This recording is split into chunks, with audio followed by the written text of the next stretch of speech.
आप सबका स्वागत है। आप में से दिल्ली तो पहले भी आते होंगे लोग, कि पहली बार आए हैं? शायद स्टूडेंट की टूर लेके आते होंगे।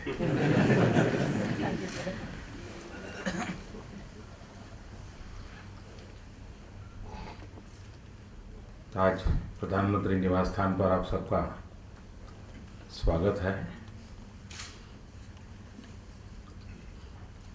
आपके स्कूलों में बड़ा ही जिज्ञासा होगी कि हमारे मास्टर जी गए हैं तो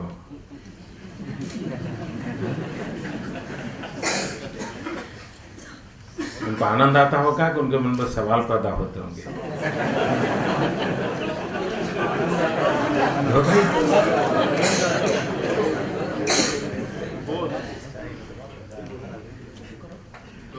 आपके मैनेजमेंट को कैसा लगता होगा?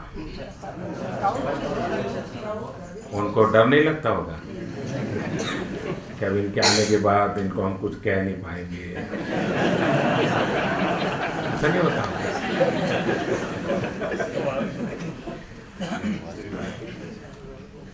अच्छा, आपको क्या लगता है कि एक सफल शिक्षक होना है ना, क्या होना?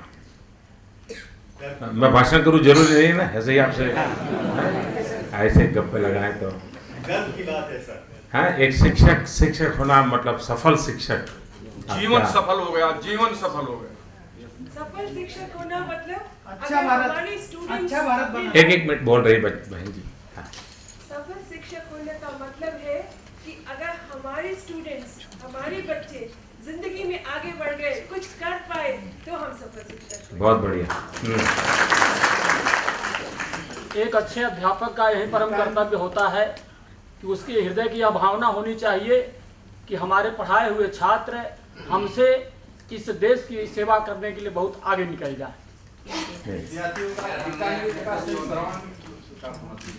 हमने अपने मुल्क को कौम के लिए कुछ करने का जज्बा पैदा कर दिया, हमें बहुत बढ़िया।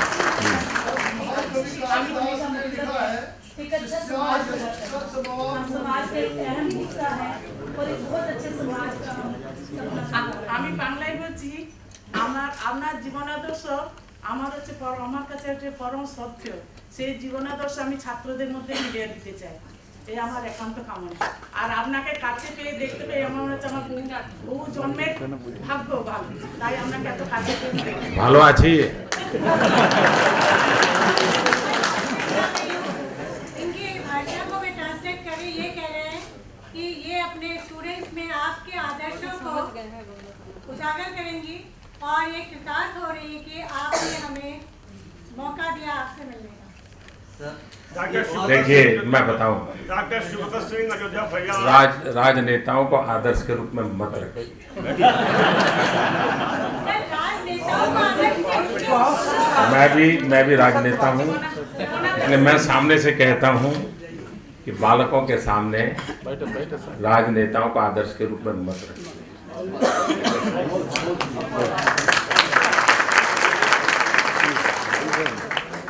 डॉक्टर शिवदत्त सिंह भैया कि वो अपने बच्चों को उनके स्वास्थ्य, शारीरिक, मानसिक, सामाजिक से ऊपर उठाकर पूरे विश्व में नाम रोशन करें। डॉक्टर शिवदत्त सिंह अयोध्या भैया हम बच्चों को जो दायित्व हो गया है,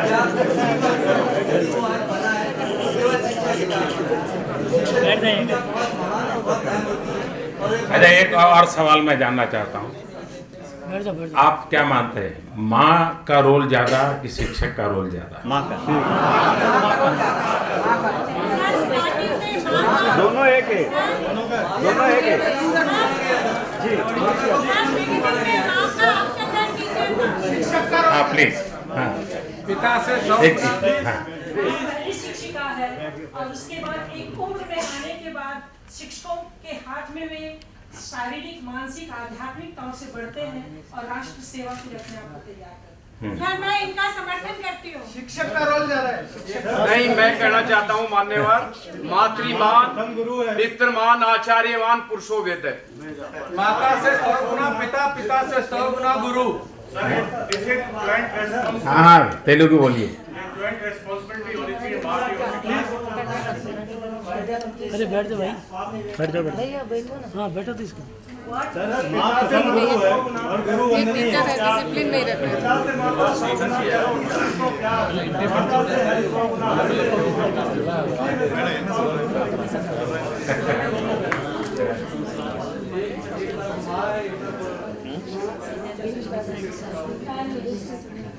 सर, गुरु जो है माता पिता और भाई जितने भी रिश्ते हैं सबका रोल अदा करता है। बच्चा जो उसके पास आता है। अच्छा, मुझे एक बात जाननी है, एक और बात जाननी है, आप मुझे गाइड कीजिए।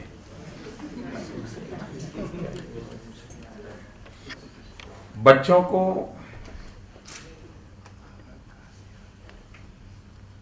पढ़ाना चाहिए कि बच्चों को सिखाना चाहिए? सर, बच्चों में जो है उसके जो अंदर में है उसको खुलना चाहिए, जो बच्चों में छिपी प्रतिभा उसको निखारना चाहिए। देखिए, मैं बताता हूँ पढ़ाने का मतलब क्या होता है। जैसे कि हम एक मिनट बैठिए। देखिए, आप लोग शिक्षक लोग हैं तो 45 मिनट तो कम पड़ जाएगा आपको।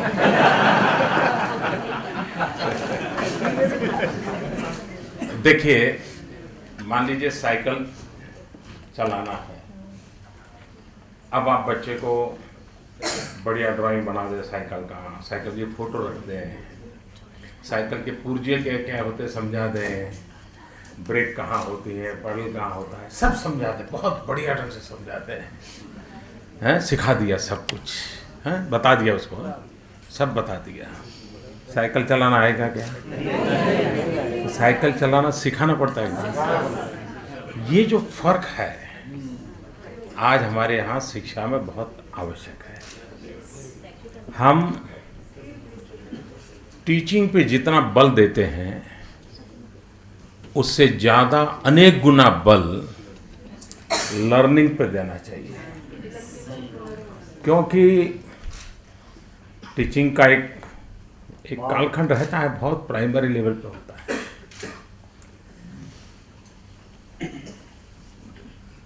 कितने टीचर हैं इसमें जिनको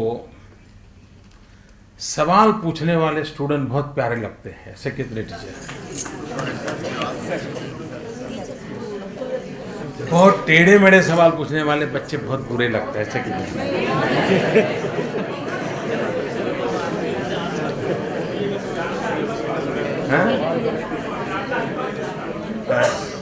नहीं, वो कुछ भी पूछ देगा, वो उसका वो कुछ भी पूछ कर, वो अपने घर से दिमाग में कोई चीज आ गई तो पता पूछ लेगा।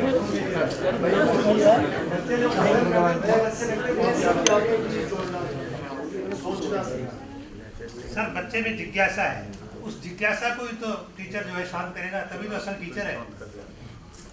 देखिए, अच्छे टीचर का एक काम ये होता है वो जिज्ञासा को जगाए। भले हो सकता है कि उसके 10 सवालों के जवाब हम नहीं भी दे पाएंगे, उसमें क्या है, लेकिन उसको कहे कि हाँ देखो तुम्हारा सवाल ऐसा है कि मुझे भी थोड़ा देखना पड़ेगा, पूछना पड़ेगा, मैं ज़रा जानकारी लेकर कल बताऊंगा। तो उस बच्चे को इतना आनंद होगा कि अच्छा वरना ज़्यादा कर क्या करेंगे हम लोग। अभी हिस्ट्री का पीरियड है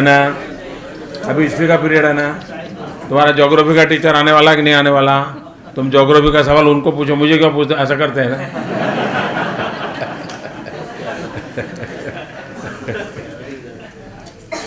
चलिए, आप सब आए, आपका स्वागत है और आप लोगों को राष्ट्रपति के द्वारा सम्मान मिला है, राज्य में भी आपका सम्मान हुआ होगा।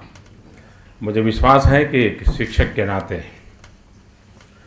विद्यार्थियों के जीवन में लगातार प्रेरणा जगती रहे, उस दिशा में आप लोगों का निरंतर प्रयास रहेगा। और शिक्षक ये व्यवसाय नहीं है, शिक्षक ये नौकरी भी नहीं है, शिक्षक एक जीवन धर्म है। और वो शिक्षक कभी रिटायर्ड नहीं होता है, कभी रिटायर्ड नहीं होता है। नौकरी रहे या ना रहे, लेकिन वो रिटायर्ड नहीं होता है।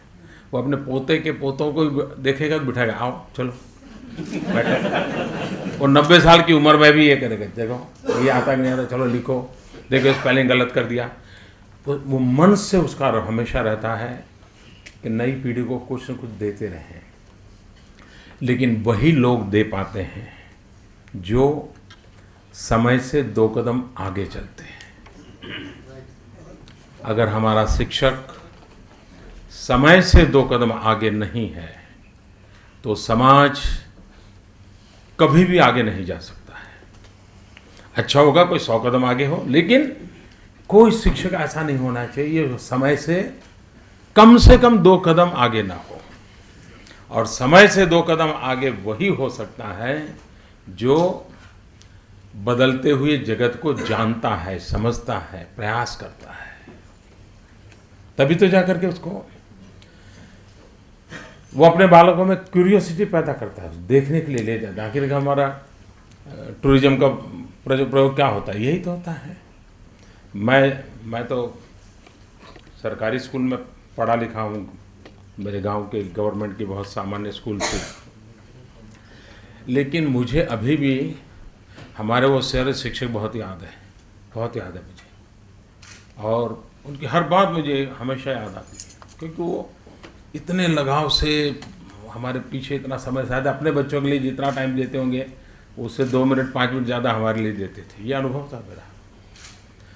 और जब मैं पहली बार मुख्यमंत्री बना तो मेरे मन में कुछ इच्छाएं थी, पूरी करने का मन करता था। होती है ना, और मुख्यमंत्री बन गए तो ज़रा ज़्यादा ही रहती है।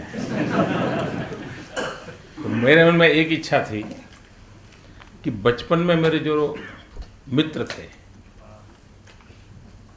ज़रा ढूंढूं कहाँ है सके, क्योंकि मैं अपना गांव छोड़ के बहुत बचपन में चला गया था, तो मेरा संपर्क नहीं था। 35 साल की गैप हो गई थी, शायद 35 साल से भी ज़्यादा समय हो गया होगा। तो मैं याद किया सब क्लास के मेरे दोस्त खेलते थे, जो मेरे साथ तालाब में तैरते थे, सबको याद किया। फिर ढूंढा कहाँ है, 2-4 नहीं मिले, बाकी सब मिल गए। तो एक मन की इच्छा थी उन सबको एक दिन मेरे घर बुलाओ। जब मुख्यमंत्री बना तो मैंने बुलाया था, करीब 35-40 साल के बाद मिले। बड़ा आनंद आया था, बड़ा ही। और मैंने उनको लिखा था, आप मुख्यमंत्री को मिलने नहीं आए, आप पुराने अपने दोस्त को मिलने आए हैं, ऐसे होना। दूसरी मेरी इच्छा थी, बचपन से मुझे जिन शिक्षकों ने पढ़ाया है उन सबको बुलाना, क्योंकि मेरा मन करता था आखिर किसी भी बालक के जीवन में शिक्षक का बड़ा महत्वपूर्ण रोल होता है, बहुत महत्वपूर्ण रोल होता है। तो मेरा मन करता था कि मैं उनको बुलाऊं। तो फिर मैंने देखा, एक मेरे शिक्षक तो नहीं रहे, तो मैंने बुलाया था तब 93 ईयर के थे, जो सबसे वृद्ध शिक्षक जो जीवित थे। सब आए, सार्वजनिक रूप से मैंने उनका सम्मान किया था। और मैं समझता हूँ शायद उस दिन कार्यक्रम में 10-15 हज़ार लोग थे।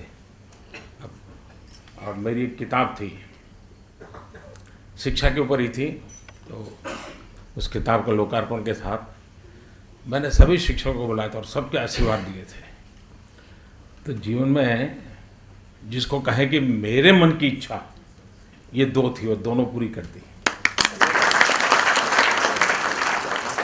तो मुझे लगा अच्छा लगा आप लोग आज आए हैं। और दिल्ली की हवा बिल्कुल आपको नहीं लगेगी, मुझे पूरा भरोसा है। और लगनी भी नहीं चाहिए। तो आपको बहुत बहुत शुभकामनाएं। भारत के भविष्य के निर्माण को आपके प्रयासों से उत्तरोत्तर ताकत मिले, ये मेरी शुभकामना है। बहुत बहुत धन्यवाद।